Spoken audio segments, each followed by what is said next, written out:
Welcome back to American Wealth and Franchising and Kim Daly TV. I am your host, Kim Daly, and in studio today, another inspiring episode from my new friend, Emily Van Cleef. She is the Bloomin Blinds franchisee from South Charlotte. Emily, welcome to the studio of Kim Daly TV. Thank you so much. I am so happy to have you here because, number one, people don't wake up and go, oh, yeah, I'll be in the blind business. So, after my 22 years of being a franchise consultant, I've helped a lot of people get into the blind business. So, let's go ahead and tell the listeners of Kim Daly TV a little bit about your journey. What was happening in your life when you found yourself at some fork in the road or some juncture where you're like, I got to do something different? And then why did you pick franchising? And then we'll get to Bloomin Blinds. Sounds good. Well, my path started being a contract attorney. I actually was an attorney practicing in the state of Michigan when I had my first daughter. And that first day I went back to work. I worked so long and such a long day. From morning till night, I didn't see her awake. I didn't see her awake in the morning. I didn't see her awake at the end. And I knew at that point that I needed to find something else for myself to do. Luckily for me, when I had my second son in Michigan, uh, that when I was done having him, I was thinking about going back to work. My husband got transferred to South Carolina from Michigan, and I was able to stay home with them. Life took a dramatic turn when I was pregnant with my third child, and we moved across the country again to Minnesota. And we stayed there about 18 months with his job. So I was home with the three kids. And we got to move right back down to South Carolina because we absolutely love it here. And I had my fourth child. At the time, I only have four. And I got a call when she was 7 weeks old. Do you want to come and teach preschool?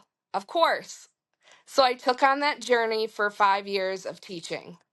And it bridged the gap between being home with my children and having a life outside of the home, meeting people, talking to people. And COVID hit. COVID was a very dramatic turn in my life and my family's life. My husband and I had several conversations that it was time to stop trusting in the market and it was time to start investing in ourselves. So that's what led us directly to looking at franchises.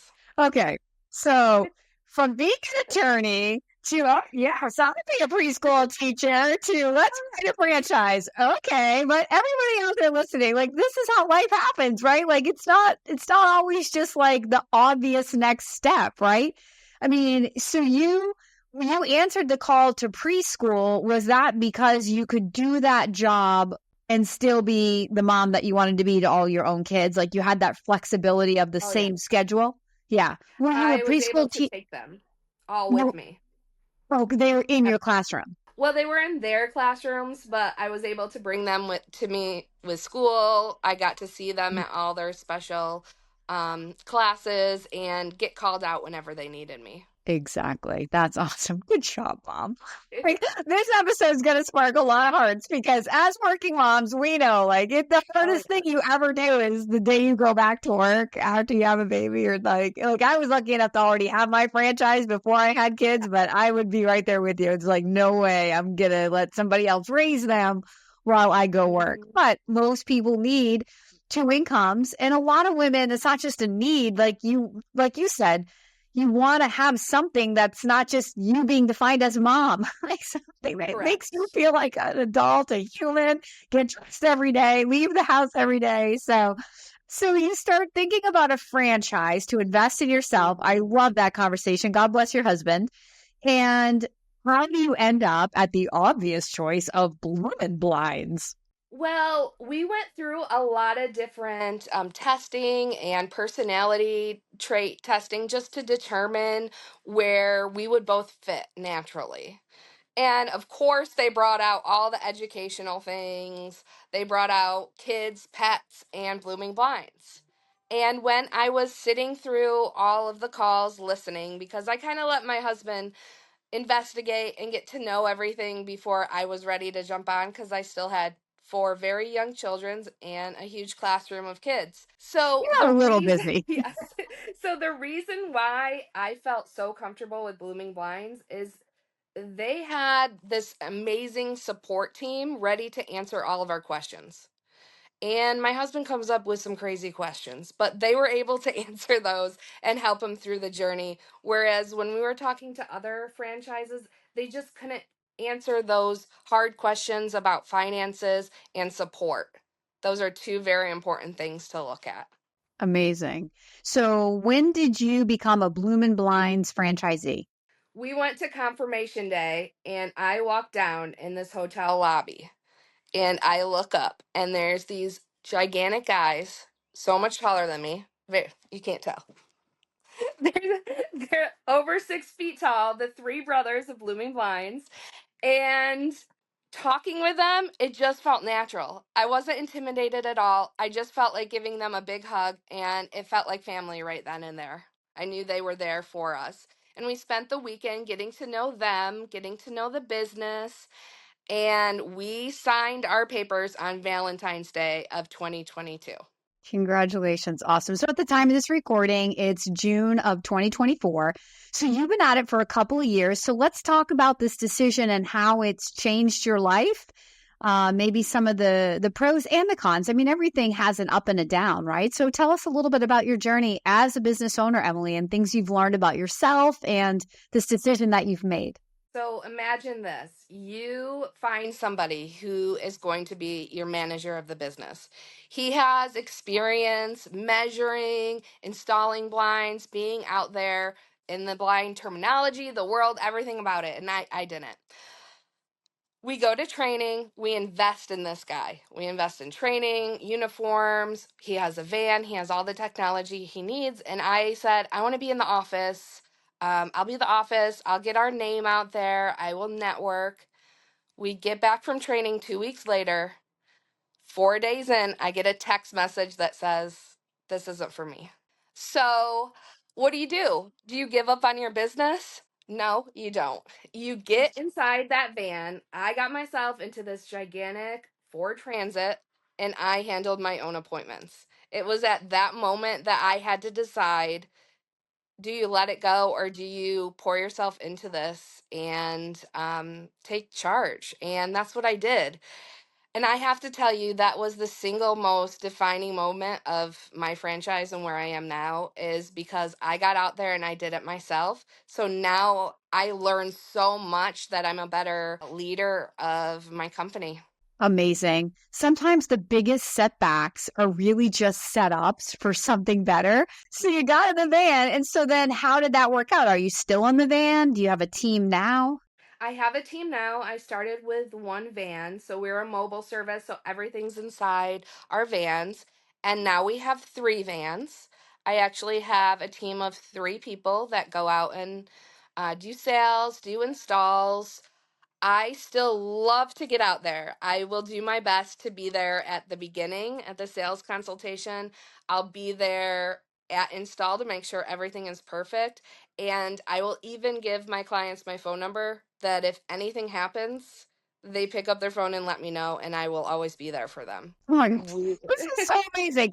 Okay, so you buy a franchise to be like more hands off CEO because I'm a mom, I'm a preschool teacher, I'm an attorney. Let's not forget that.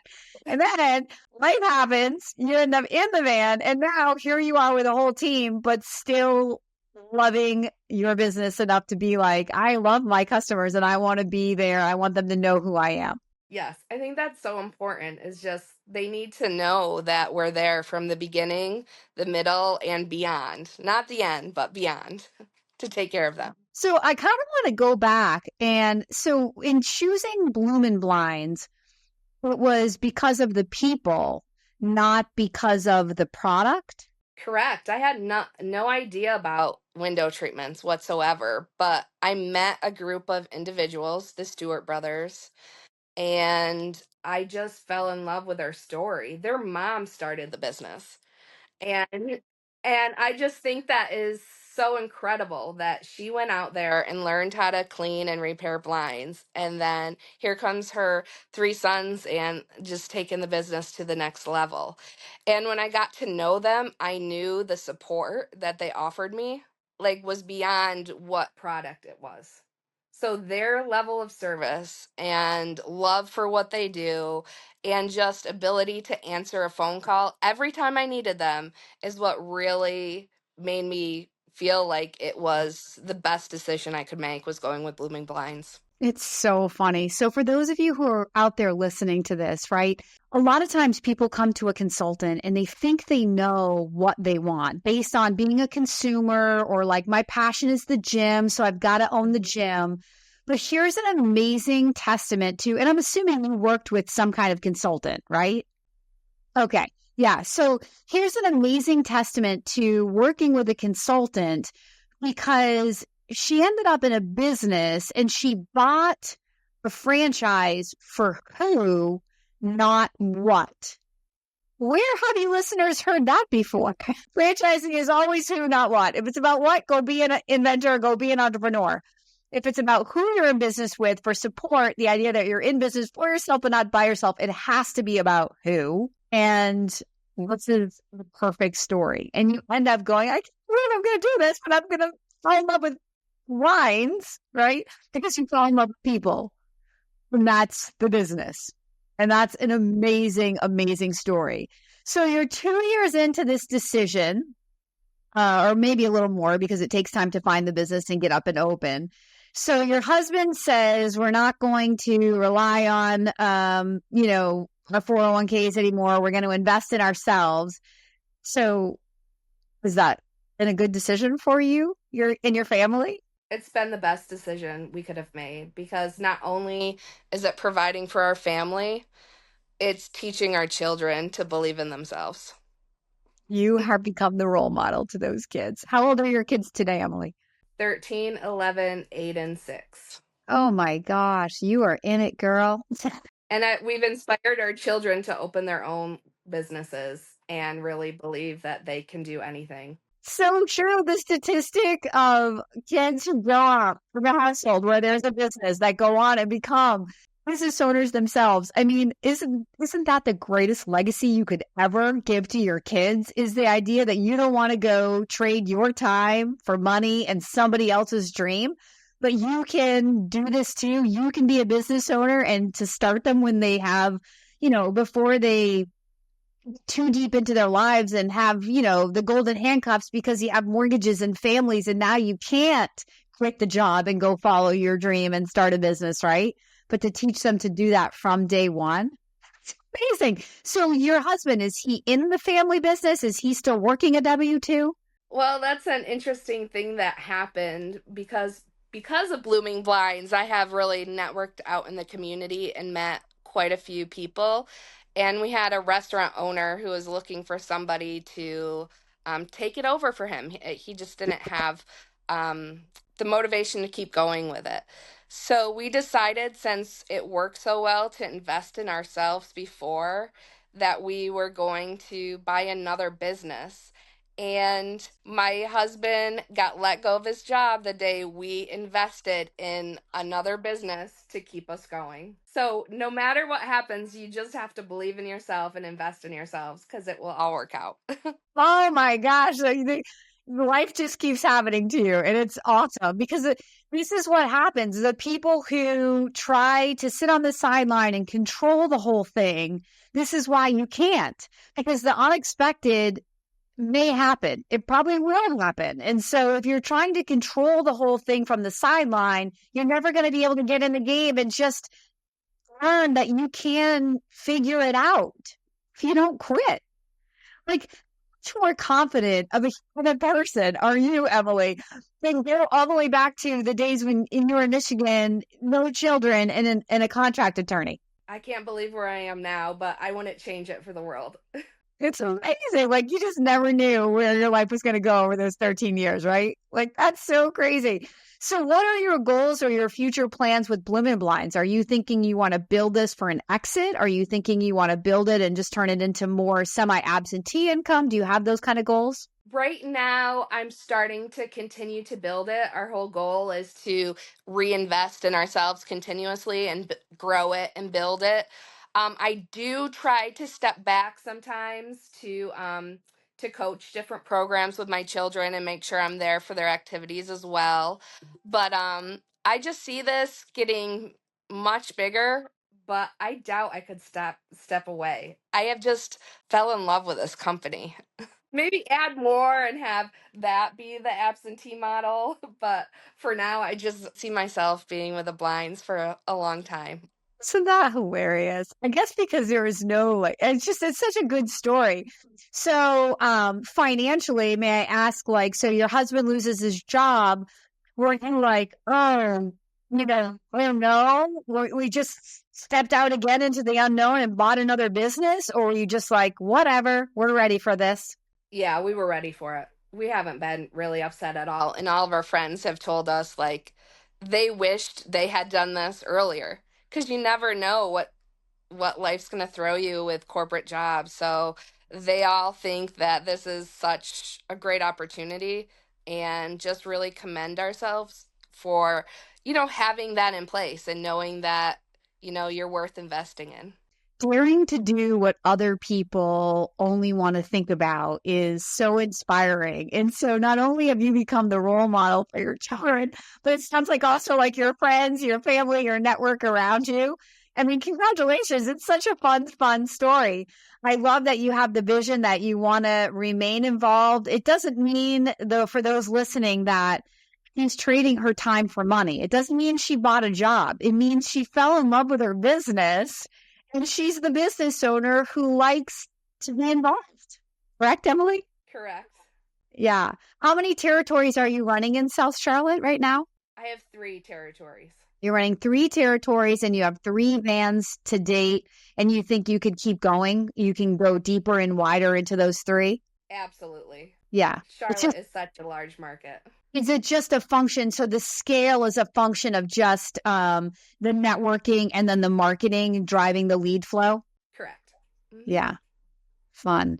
So let me ask you this question. In the blind business, there's a lot of competition, right? You've got budget, you've other franchise brands that are in the blind business. And then, of course, you've got your Lowe's and your Home Depot that, So for those people who may be out there thinking blinds, like, how do you compete against, like, what are the differences? And I don't want to get into the, the selling of the Bloomin Blinds, but more on a high level, when you think about like the competition in your market with what you know today, does the competition matter, or is there enough business out there for everybody? I think it does matter. I do believe there's enough business for everyone, but I do believe the competition matters because in my market, I am the only blind company that does repairs.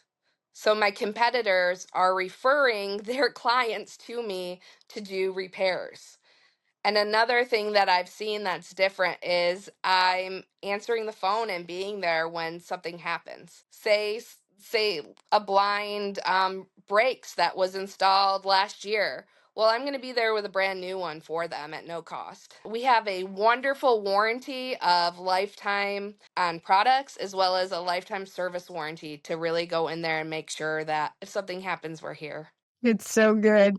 So for those of you who are out there, again, just listening, taking it in, and we make things like competition a hurdle that becomes like a mountain we can't move past. The point I'm trying to drive home and sort of like coaching this conversation is, if you stand on the sideline and you don't get into the franchise and ask the questions of the franchisor and then validate with people like Emily who are franchisees who can tell you in their real world experience how things are working. Like, what is this competitive advantage? Oh, you service blinds, you're the only one. Your competition sends people your way.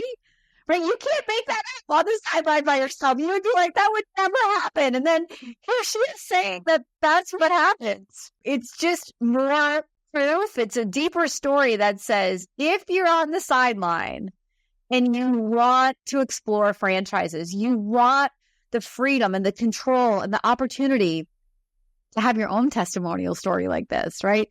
You have to be willing to get into the exploratory process not to see if it's definitely going to work out, but just to start asking some questions and finding out what the answers to those questions are. And do the answers to those questions satisfy you in a way that inspires you? I think if somebody had said to you, Emily, 13 years ago, hey, 13 years from now, you're going to own 3 territories of a blind company and be buying another business, and your husband's going to lose his job, would you be like, you're crazy? I don't know anything about blinds. I feel like I'm laughing at you right now. Like, no, that would be crazy.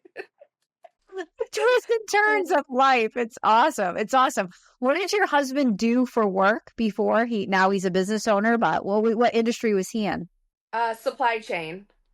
Supply for chain. automotive, in the automotive industry. Mm-hmm. Okay, so another huge leap for those people who feel like you have to know something about your business.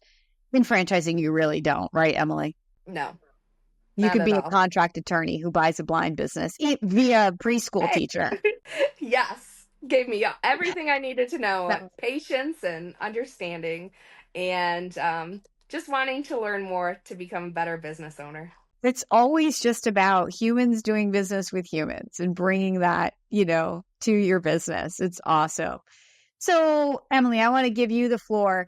So for those people who are on the sideline, I would like you to share parting words of wisdom, advice. What advice do you have for those people who think about owning a franchise, talk about owning a franchise, but are not taking action moving toward that dream? What are you waiting for? That's what I would say. If I knew everything I knew today, I'd probably do it sooner. You guys heard her story. She's had some twists and turns in her story, and she's still saying she would do it sooner. Absolutely. Is it the personal? Is it what part of you says that? If you knew what you knew today, why would you do it sooner? Knowing that I can invest myself and control my destiny in my business is so much more important than having a corporate job and that financial stability that is going to come every week in a paycheck. I'd much rather know that my potential is so much greater than that, and that running a business and investing myself in it, I can take off like a rocket ship. That's the best way to end this conversation right there. Well, you're so inspiring. I mean, my cheeks hurt from smiling so much. You're a blessing to all of us. Thank you so much for being a guest here on American Wealth and Franchising. Have a great day.